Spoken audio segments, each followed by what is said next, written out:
Bruce Wilkins here at your Belfair Learning Center, talking about a very common swing characteristic, which we call over the top. All right, so what is over the top? When we analyze a golf swing, typically you'll see us draw a line that's on the shaft, and that would extend up through my body at the same angle. Now, when the player starts coming down in their downswing, and they get the club head out over that line or over the top of that line, that's what we classify as over the top. And now this forces us into a steeper pattern that's going left. And we can see our ball go to the left or to the right, depending on what we're doing with that club face. All right, so if you have an over the top pattern, make sure you understand your body and how it can or cannot move so that you're going down the right path for improvement. And here's a simple way to test it. All right, let's just take this club. Let's put it across our shoulders.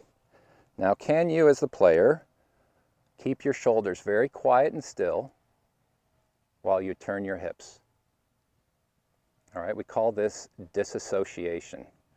Now, if you can't disassociate, you'll notice that there's a lot more lateral side-to-side movement as you're trying to do this test. All right, so for those of you that cannot disassociate, when we get up to the top of our backswing and we start turning our hips, our shoulders are moving at the same rate, forcing the club to get out and above that plane line into an over-the-top pattern. All right, so for those of you that cannot disassociate, here's one way to work on this.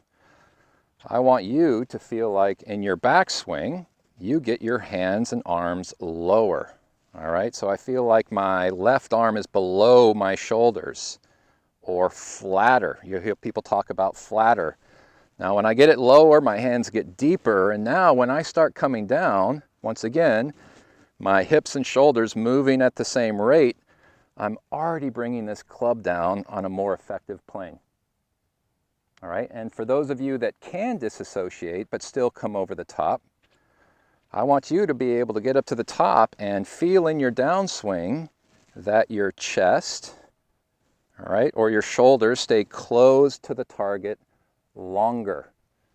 All right, so I get up here and I start my downswing, keeping my chest back to the target longer, allowing my hands to drop, getting this club back on this more effective plane, pushing off the ground, completing my turns, bringing this club in from a much more effective direction. All right, so remember, when you're going about fixing your golf swing or improving your golf swing, make sure you understand your body swing connection. Because if you don't, you can go down the wrong path and you're going to continue to struggle. All right, so make sure you come visit us here at the Learning Center so we can get you on the right path for improvement.